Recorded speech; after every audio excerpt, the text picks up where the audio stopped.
Hello everyone, and welcome to our very first checkpoint.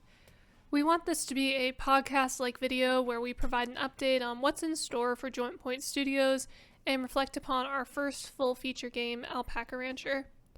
I'm Kaylee, and I'm the artist for JointPoint Studios.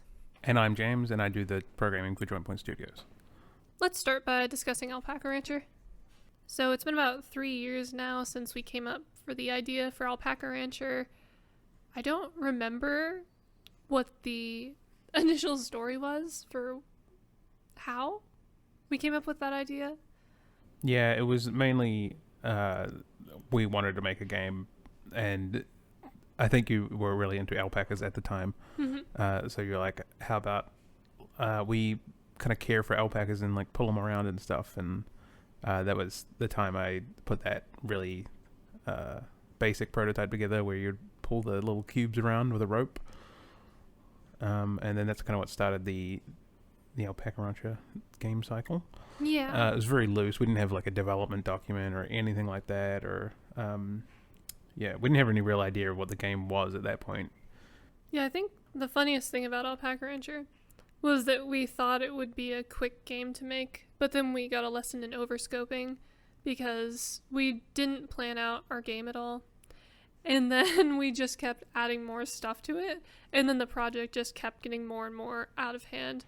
And there was, James can speak to this more, but there wasn't very much future-proofing considered with the project.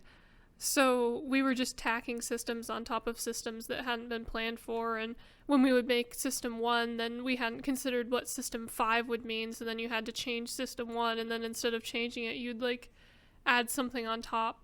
Yes. Why don't you talk about that, James? Yeah, it was very much like that. It was mainly that we weren't we were doing it like half-heartedly, I guess, or too quickly, and that we were making small systems when we should be making large systems. Like the quest system is probably the best example of that, which we really had the hardest go of, which we made it very small. It was kind of just like you walk up to a person, they give you text, and that's it. There was no rewards. There was no anything like that. There was no events that could fire. It was just kind of like you got the thing, and yeah. We didn't have goals in mind even, so it was like a huge deal to refactor all that, and it was because we thought too small with the systems to begin with. Yeah, I think we incorrectly assumed that because the goal was simple, so we were thinking, oh, well, you'd have these NPCs and you're just delivering them like wool from your alpaca, so that shouldn't be too complicated. But we didn't realize that even though the objectives were simple, the quest system still needed to be a full-fledged quest system to function. Yes, it needed to be fully thought out, which it was not. Yeah. And that was kind of the effect with all of the systems. But yeah, so we kind of had half of the game done, and then we were like, oh, this isn't working together because it was poorly done. So we had to go back and redo almost all of it, which took us a considerable amount of time. I think that may have made up half of our development cycle was redoing it. So yeah, there was a huge hindrance, but a huge learning opportunity. But yeah, after we learned from all that, we've made much better decisions going forward. But it hindered a lot of like being able to add more content, or in a timely manner. Everything became quite like sluggish to maintain. Yeah, I think the phrase technical debt is probably apt for this project. We had also, I've talked about this in some of our devlogs, but we've never made a full feature game before, and I think we did go into this project a little arrogant because we had made several game jam games and smaller projects that we thought that this would just be a grander version of that, but didn't really consider that when you're working with a bigger project, you need to be much more organized. Yeah, like long-term minded. Not short-term, which the jams really lend to, I guess. And yeah, I guess we did have quite a false sense of like what we could do, especially since we won a lot of those jams, and we're like, oh, okay, well, I guess we're good, we're good to go. But no, we were not. Yeah, and I'm proud of Alpaca Rancher, and we are very grateful for the reception that it's received. Yes. There's quite a few positive reviews on the game, and people seem to enjoy it and like it. Yeah, and everyone that's had some sort of interaction with it has said something good about it, which is awesome. And everyone who's played it and I've spoke with has been really nice about it. So yeah. It's hard to not look at the project and think about what we do different now, though. Because if I was making Alpaca Rancher today, I would do pretty much everything different.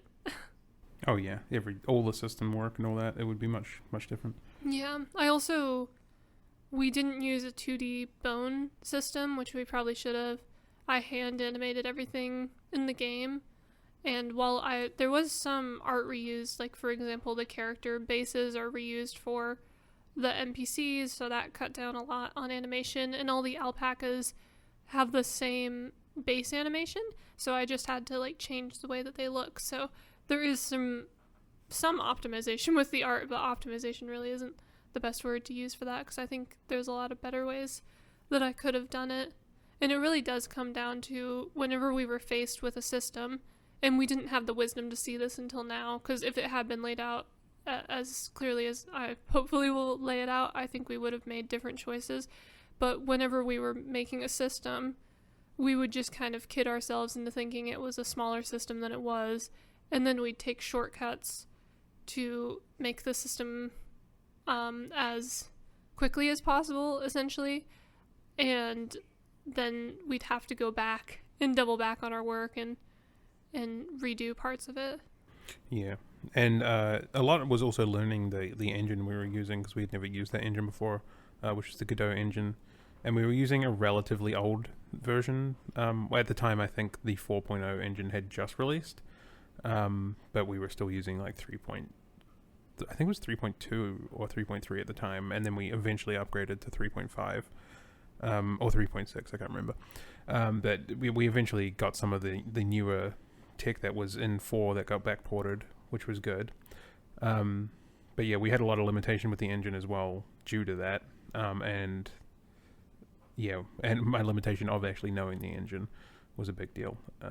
Yeah, and there were a few features that we didn't get to use that are available in the later versions of Godot. Like, for example, Alpaca Rancher doesn't have any scrolling in it as far as you being able to zoom in the camera and zoom it out, and that's because of a limitation in the version of Godot that we're using as far as SVG art and working with the camera. Yeah. Can you explain that a little bit better? Yeah, like we could do the zooming in, but it has SVG scaling issues in the earlier versions of the 3.0 engine, where it wouldn't actually scale nicely, and it would get all distorted and blurry and all that stuff. So I didn't want to compromise the art style in favor of doing like cool animations and stuff like that. We maybe should have, but we decided not to do that, and just to keep the art style as crisp as possible. But I think in the later, like 4.0 plus, they do have SVG scaling, which seems to do pretty well when you're zooming in and stuff like that. So it has. I've done some tests on that, but yeah. So I'd like to talk about if there was one thing that you could change about Alpaca Rancher if we were making it again today, what would it be? And for me, it would just be about scoping the game properly, because we did have this horrible like curse, I'll say, because we've been trying to make a full feature game for a long time. As I mentioned, we've been making those smaller games for a while, and we'd started many games trying to make a full feature game, and then we'd fall short whenever we hit a roadblock, essentially, where there was a knowledge gap or just something came up, an obstacle that we couldn't overcome or chose not to overcome, however you want to lay it out. But with Alpaca Rancher, we just kind of decided to power through it, so we didn't take the time to scope the game, and I didn't realize how important that was, but now I have a very intimate understanding of how important it is to know what you're making before you make it, because otherwise you have to reroute so many times and then double back on yourself, as we've both spoken about in this podcast several times. What about you, James? Yeah, it's essentially the same thing. It's in the same vein as in essentially knowing what you're building, which would then inform making better informed decisions about the systems we were making, because they were a lot of the technical debt was making poor decisions from the beginning for systems, which made a lot of we had a lot of makeup time, so that's the big thing. And I mean, the other small thing is I'd like to have more systems, to be honest, in the game than we had, but we got to a point where we needed to stop scoping it, because every time we added one little system, it would take us another month or a month and a half to get the system itself done, like coded and implemented, and then also all the art we'd need for it and all that. So, maybe time management as well. So a few things, but mainly knowing if we knew what we were doing, I think all those things would kind of fall into place if we knew what we were building in the beginning. Yeah, and I guess that brings us to discussing the updates for Alpaca Rancher. So I want to make it clear that if any game-breaking bugs come up, we are going to continue to address those. So if there's any sort of like issues with being able to play the game, we will definitely make sure that those are addressed timely so that everybody can enjoy their experience and there's not any soft lock or hard lock bugs or major quality of life issues with the game, because we want to make sure that it's a good product. But we are going to be putting any additional content updates on hold for now. We may still revisit the project in the future, but right now that's not what we're going to be focusing on. We want to move on to making another project for now. Yeah, I think it would be more beneficial for everyone if we started out with our new foundation of like better development cycle, better deployment, better planning, everything. So we can make games faster, better, and hopefully a better product will come because of that. So now move into the second topic for JointPoint, which is what we're doing now.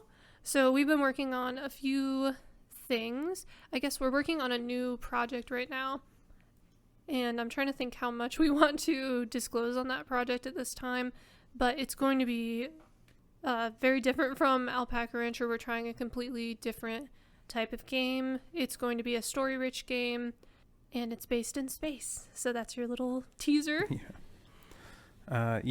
And its main focus for that is to kind of stretch our writing muscle, I guess you could say. We just want to get better at that. Alpaca Rancher's story was functional, and it was kind of funny. It had a lot of inside jokes for us, at least. But we would like to get better at like writing a nice narrative and at least building a world, a more cohesive world, more immersive world that we can kind of pull forward either that exact world into more games, or like just get better at world building in general, so our later games will just feel more immersive and have a bit more polish to them, feel a bit more premium, I guess, for like a better word. But yeah, that's our main goal for this. So it's a little bit of an experiment for us, but we hope it's going to be good and that people will enjoy it. It might be a little niche in the style of game that we're making, but yeah, we're definitely going to do devlogs at some point. We're currently working on the story though for that game, and I'd say we're a little over halfway through the story. Yeah, we do plan for this game to be a little bit smaller than Alpaca Rancher, because that was another big mistake with Alpaca Rancher, at least it feels like a mistake, was that we accidentally made kind of an open world game. So open world might be a little too strong of a word to use, but it was not very confined, and we had to make a lot of content to fill up the world, and it just kind of got away from us. So we're working to make a smaller project for this next game, and we're hoping that we'll have the price point match how much content is in the game, but we're wanting to make something that's much more confined, although that might not be the best word to use. Much more, what word would you use, James? More manageable, more what would you call that? More compact, maybe, of an experience, but also maybe more complete of an experience as well, because it won't be so overscoped with the systems and wants and stuff that we had in Alpaca Rancher.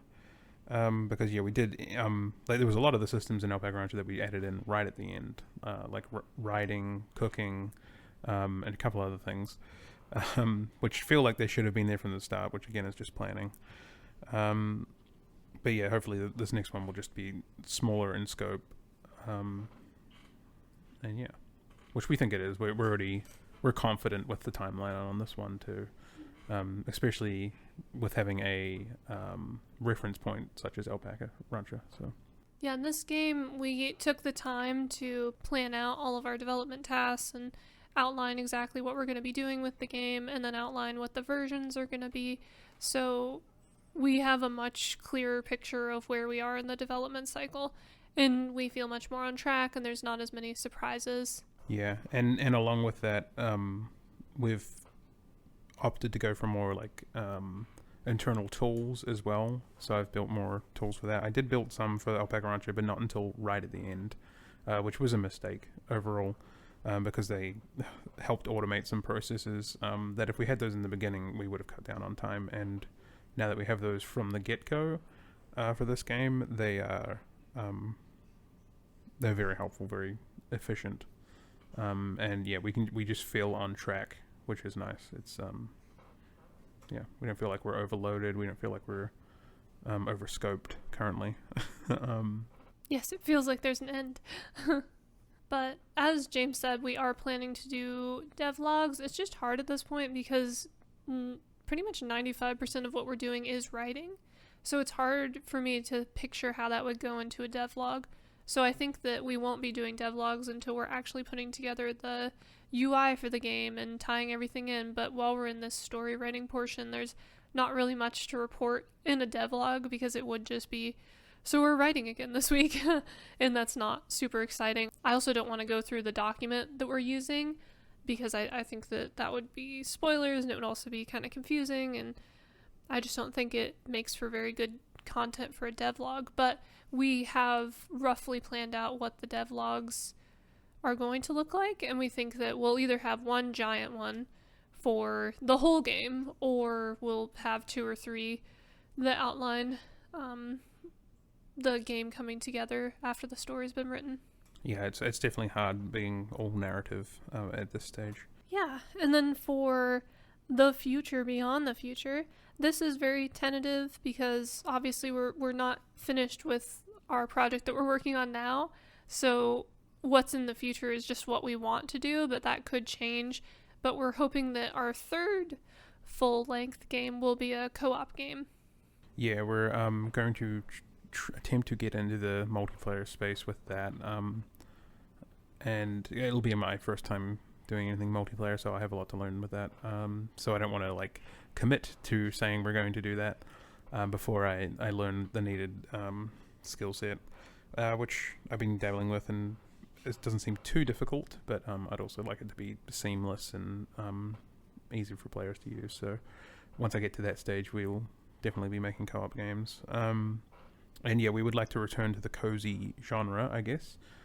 We just like chill games, so we would like to do that as well. But that doesn't mean we're going to limit our genres to cozy. It's just one of our favorite styles. Example, this current game we're working on is actually a bit more serious themed, and in space, and maybe I don't want to say adult. It's not so adult, but it's just got more serious themes in it than Alpaca Rancher did, because Alpaca Rancher was very family friendly for everyone. So which is cool, and we'll probably return to that for the third game, just because of the style of game we want to make for that one. But I guess more to come on that when we actually have something to talk about. Yeah, and that game we're thinking will be more traditional as far as being able to do a devlog pretty much from the beginning.